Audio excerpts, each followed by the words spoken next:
Thanks for staying with us here on TVC Breakfast.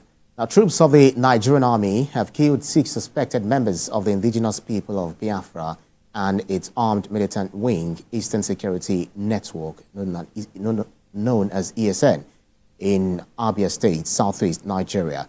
IPOB is a group seeking the independent state of Biafra, which it wants to be carved out of the southeast and some parts of the south Nigeria. The spokesperson of the operation, Udoka of the Nigerian Army, Jonah Unuakalu, disclosed these in a statement. According to a statement, the raid was conducted in order to arrest the killers of 5 soldiers at Abia Junction in Abia last week. The statement also disclosed that during the operation, the troops subdued the IPOB group in a firefight, killing 6 members of the group. Also in Kaduna State, the Nigerian troops made contact with bandits in Dantarao community, and 5 of them were neutralized. The soldiers also recovered weapons, including 3 locally fabricated rocket-propelled grenade launchers, 2 locally fabricated artillery guns with tripod and bombs. Now let's talk this through by speaking with former consultants to the Presidential Committee on Small Arms and Light Weapons, Darlington Umaru, who is joining us in the studio. Thank you so much for joining us this morning. Good morning. My pleasure being here again. Right. So what do you make of this recent gains by the Nigerian military, especially with the operation in the southeastern region, in bringing some of the members of the ESN, to their knees, as well as in Kaduna State, recently killing 5 bandits? Good one. One thing the media has not really been doing is to showcase and report the achievements of the Nigerian military, this fight against the bandits and the terrorists, particularly. You recall that recently... But we would like to disagree with you on that, because we often talk about it. No, I'm not talking about TVC here now. Sorry, forgive me. I ought to have mentioned that TVC has always been on top of the game in terms of reporting the achievements of the military and all of that, and even we've done a lot in terms of even encouraging them, to fight more. That's why you always bring me here to speak it. But is it the same thing you find in other media, particularly the social media? Bad news make a lot of news to most of them. What they want to see is the other side of the news and report. But that's not helping us, and that's not encouraging the military as well. They need their morals to be boosted. Recall that five men were killed gruesomely. 5 military personnel were killed gruesomely in Abia when the ESN supposedly attacked them at their duty post when they called for the sit-at-home order for their celebration of the Biafra Day. But of course, the Nigerian military will often want to go after these bandits and these terrorists. That is their core responsibility as constitutionally provided, and they've never missed doing that. This is one of those few achievements, recorded, but we've had severally in Zamfara, northwest, north central, northeast, and then down to the southeast and some other particularly sometimes southwest, also Ondo and a few other states, Kogi in the north central, and all of that. So it's a good one. It's a good one. The fight against bandits and terrorists is one not to be left with just the military alone. All of us should be involved.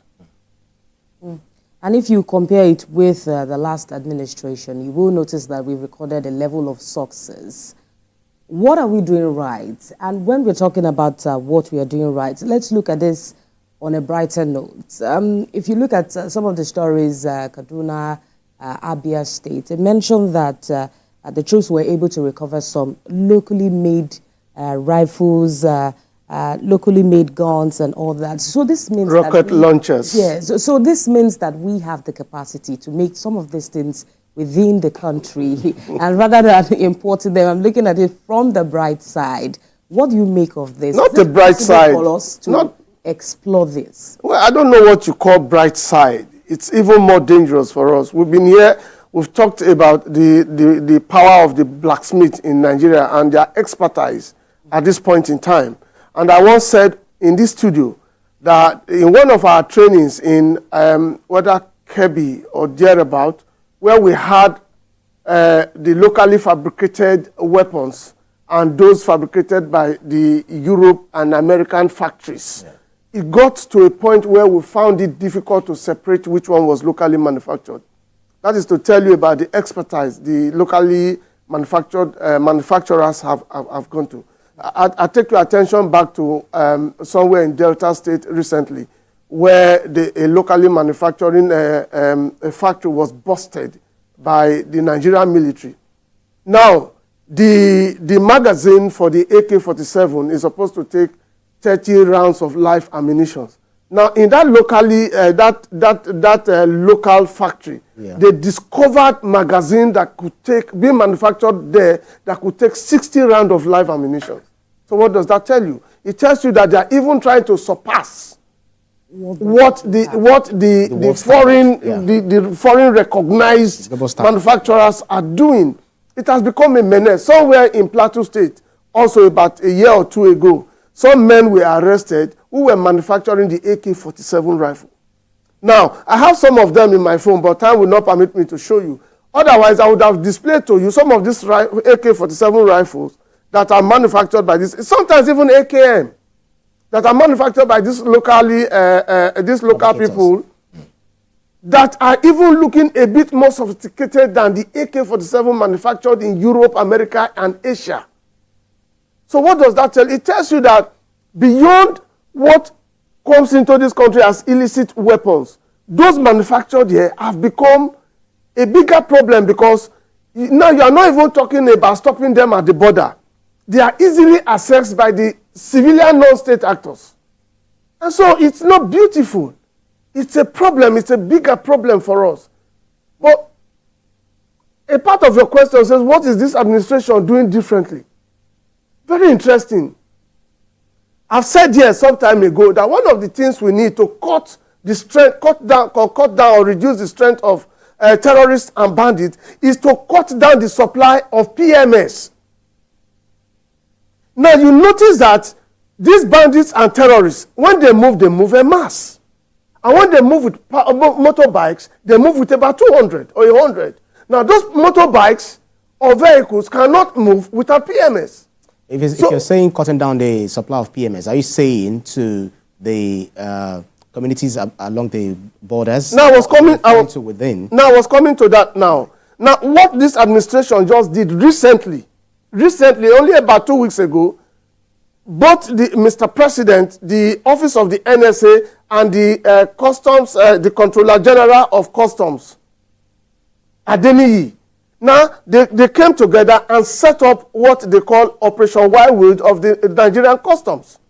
Now, Operation Whirlwind is set up to monitor, to intercept petroleum products that are taken from this country to outside the country and from where these bandits and terrorists get supply.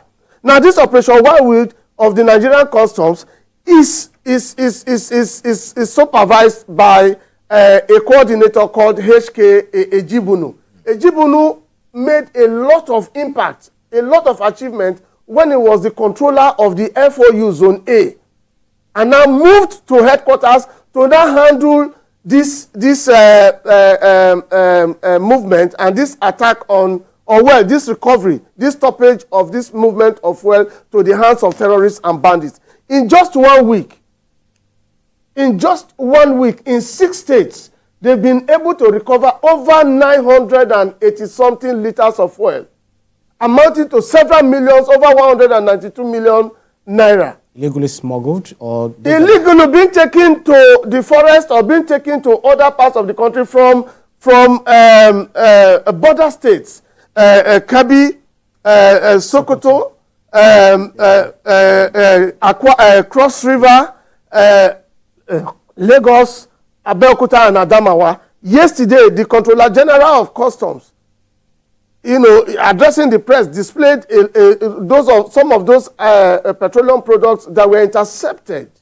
Now, one of the ways I've often talked about this, if you cannot cut down or reduce what powers the movement of terrorists, the fight is not just about the proliferation of small arms and light weapons.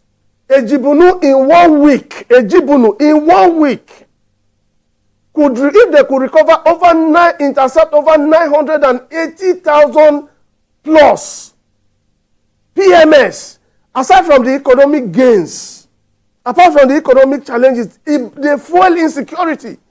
Otherwise, we are talking about, we sit here in most times, we talk about proliferation.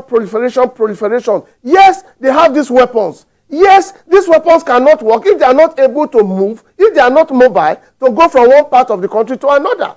And in the first time of all in the past 3 administrations, talking about the Jonathan administration, where we actually recorded lots of hits by terrorists, moved down to Buhari's administration. Buhari was a security man. Of course, you note that. And then now we are having Asiwaju Bola Ahmed Tinubu. Don't take it away from him. Apparently, he's strategizing and is looking at how to fight these persons. It's not enough for the army to go to these people. We're talking about bandits in the southeast, achievements of the military. We're talking about bandits in Kaduna. We're talking by the military. What fuels the movement? What gives them that enablement that enables them to go in mass, apart from bearing these weapons? Perhaps that's why Olamide was asking how we are able to treat these people, because after we've arrested them, because isn't it an indictment on the previous administration, especially the previous administration have actually appointed to man these bordering communities to ensure that they fight against influx of banditry, criminal elements coming into the country and all of that. Isn't that an indictment? What exactly is one person being deployed there doing differently from what the rest were doing? I don't want to specifically toe that line of indictment, but I want to see it as a measure of intelligence. As a measure of... Now, it's not enough setting up Operation Wild Wind and then to be monitored by the office of the NSA and the office of the Comptroller General of Customs. It's enough to have a coordinator who is highly intelligent and who can really deliver. That's why you have HK Ejibunu. I just told you about his achievements in Lagos, in the southwest, not Lagos, when he was the controller of Zone A of the FOU. Go check his records. I said this on another television station recently. Go check his achievement in terms of the recovery of firearms, the recovery of smuggled goods, the recovery of this same camouflage uniforms. The personnel who were initially manning these bordering communities. Yes. Our basic challenges are manning these border areas. Don't forget that Nigeria is bordering about four countries. Mm-hmm. And then in the past, we've had areas mapped out at basic areas where smugglers use, like the Semeboda, Idiroko. But today, the game has changed. Since the fall of Libya, the Sahel has become a hotbed for the movement of small arms and light weapons. And also has also served, Lagos is also in there, and then the Idiroko border, Ogo area, the Ogo command, they've also served at basic points where smugglers also move these things out to the country. Now, the challenge here is this. Fuel from 900 and something naira in Adamawa State was brought down to about 600 and something naira. Now, it's no longer profitable to the smugglers. Now, it is more expensive in these other countries when you move them there. One, it is also more expensive when you move them to the forest and sell to the terrorists. When you take it direct to the terrorists, and they are buying from you in the forest without any problems, they pay more because they know it's an essential commodity for them. And so how do you do this? You need a body, a force. That's why in 2 weeks, about 2 weeks ago, this Operation Wild Wind was set up. And then no other man aside from HK Ejibunu could have done the job better. And let me take your attention back to some of the issues that they have as regards fighting banditry in the north. We had a security expert just last week who mentioned that most of these elements are foreign elements. They are persons coming from outside the country. That was his own claim anyways. And so in Plateau State recently, they also had another operation because it's the planting season where military men have to follow farmers to their farms to ensure, as regards our fight against food insecurity, for military men to follow farmers to the farms. How bad of a situation is it right now? It's been very bad. The situation, it didn't start now. It started in with the previous administrations, where farmers have to pay taxes to cultivate. They also have to pay money to harvest. Otherwise, even in the course of paying all of this money, sometimes they are still killed. There's a report this morning, that points at that. The Chad River Basin, for instance, for fishermen, you pay before you fish. Otherwise, you're slaughtered. And sometimes, even when you pay, you still fish and they collect the fish from you. And then for farmers, take it down from northeast, northwest specifically. This is where you find most of this problem, because the problem in the north central is a bit different. Okay, I've been to northwest, Kebbi, Sokoto, Zamfara, Katsina, and Kaduna, to train some of these security agents under the former Presidential Committee on Small Arms and Light Weapons. And we've had interface with the people, the locals, aside from security agents in those places. And then northeast specifically, all of this started because they have to generate revenue and they also have to have food to feed as they take into the forest. And so it became, at a point in time, don't forget that we also recorded a time where some local governments were taken over and invaded by the terrorists. So in all of this, the problem the farmers have today, the only way they would aside from paying those taxes and remain safe, is for them to have appropriate security. And then this, I'm talking about security now, this will not lead to food security. We have food shortages in the country right now, not because the farmers cannot farm, not because we don't have the best of climatic condition in this part of the world, but because farmers cannot go to farm for that fear that they could be slaughtered in their farmlands. And so if they cannot go to farmland, what are the measures? I think one of the measures that this administration is also trying to put in place is to secure the farmers going to farm. But even so, does it end there? When you secure the farmers to go to farm to cultivate, and then at the point of harvest, before they go there, these terrorists could also invade those farmlands and take away barns of food, that the farmers would have had there. And so, but basically, there are certain things you must do to cut off the strength of these terrorists. It's not enough escorting the farmers to the farm. It's not enough, policing these places. We've seen situations where terrorists invade army barracks in Nigeria. That's right. So what empowers them? You need to cut a tree from the roots, not from the branches, to give you results. That's right. And so if you have the likes of Adeniyi, the CGC of Customs now in place, and then working hand in hand with the office of the NSA, looking at the roots, and then trying to dismember this tree from the roots and then get a final solution that will reduce the mobility of these persons even to those farmlands. Farmlands in the north are large. That's right. And then northerners are more of farmers than some other parts of the country. But then let's take you back to the southeast, where the Nigerian army killed 6 suspected members of the IPOB, and because they accused them of being responsible for the killing of 5 soldiers on May the 30th, 2024 in Abia Junction. So how would you assess the effectiveness of the Joint Task Force Operation Udoka in tackling security challenges, and how does this incident fit into the larger pattern of violence in the southeastern region? Well, apparently, like I said in my intro, the army is up to the task. You don't just kill a military man, not just an army officer now. Let's generalize it, a military officer, and get away with it.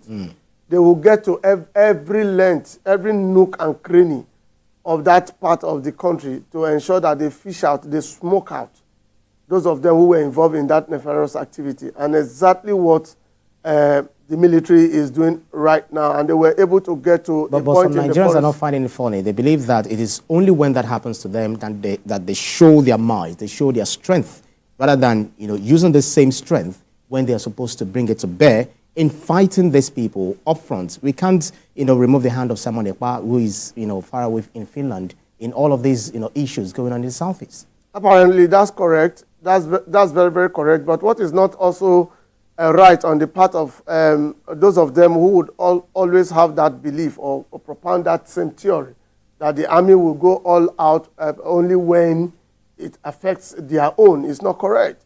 The battle against the terrorists is not against the military per se. The battle against the bandits is not against the military alone. The people they kidnap are not military men.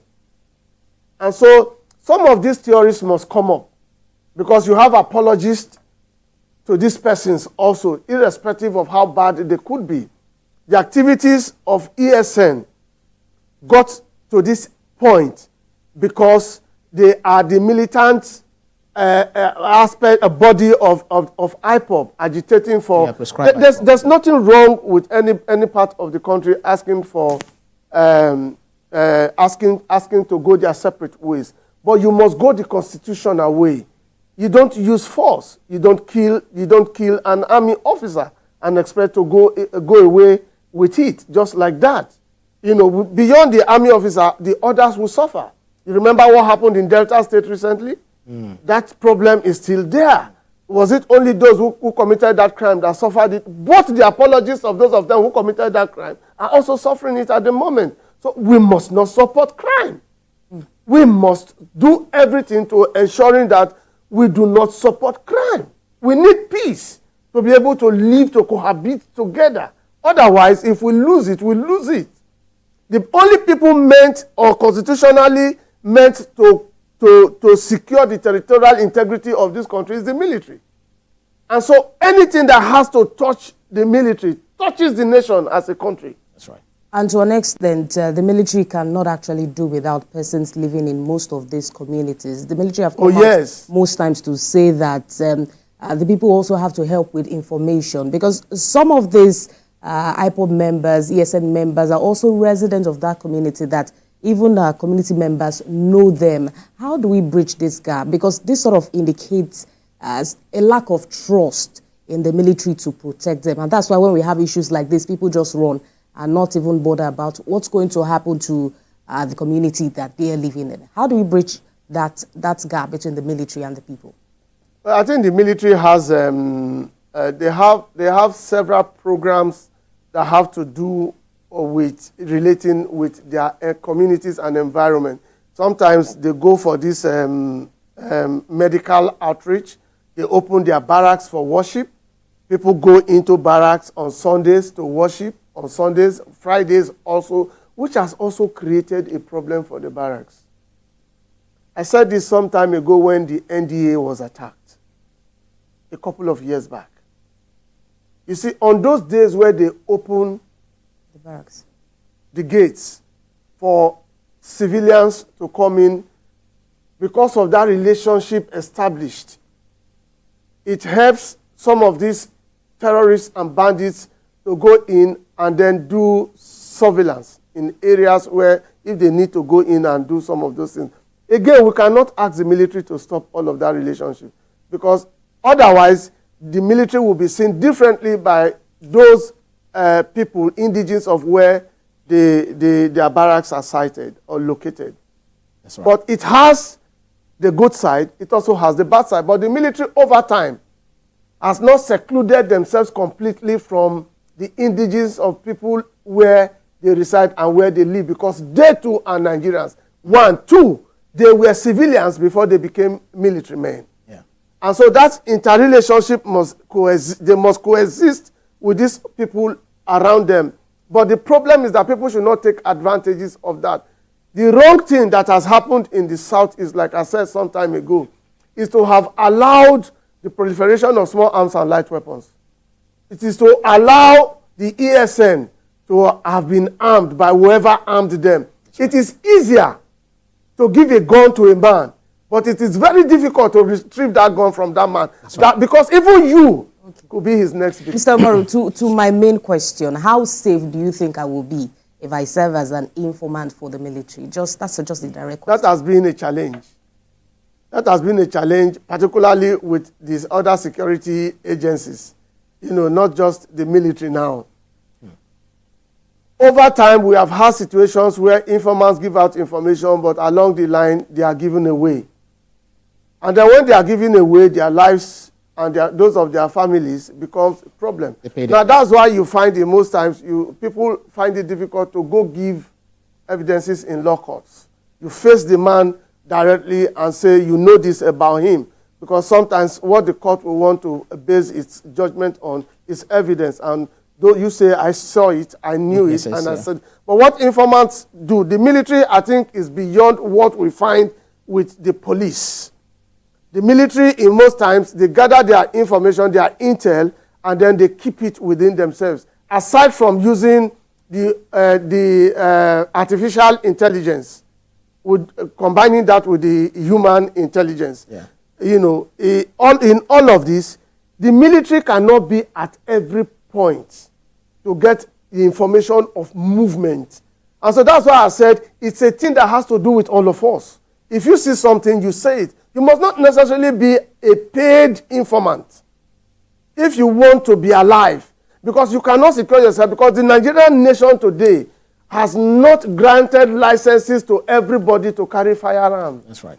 That's right. You cannot carry firearms. The only people licensed to carry firearms and to defend you are either the security agencies or the military.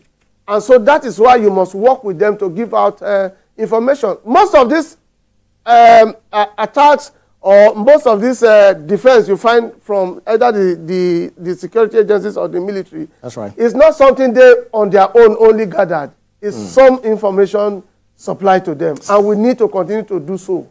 That's a very fantastic place to leave it. I would have asked you about Captain Jiwa Balaka, the military officer who was abducted by bandits in a while in transit in Kogi State, and he managed to overpower them, seize their weapon and free himself, and also rescued other victims who were, that's to say, kudos, to him, yes. And he actually deserves a presidential handshake, just like not just a handshake, a presidential award. Actually advocated, but because of our time, we need to, we'll continue some other day. Definitely, former consultant to the Presidential Committee on Small Arms and Light Weapons, Darlington Umaru. Thank you so much for your keenness of insight on security matters that affect us all. My pleasure. And once again, kudos to Mr. President, the NSA, the CGC, that's the Controller General of Customs, and then HK Ejibunu, the Controller HK Ejibunu, the coordinator of the Operation Whirlwind. That's right. That's right. Thank you very kindly for recognizing the good work that they do, for us to have our 2 eyes closed when we go to sleep at night.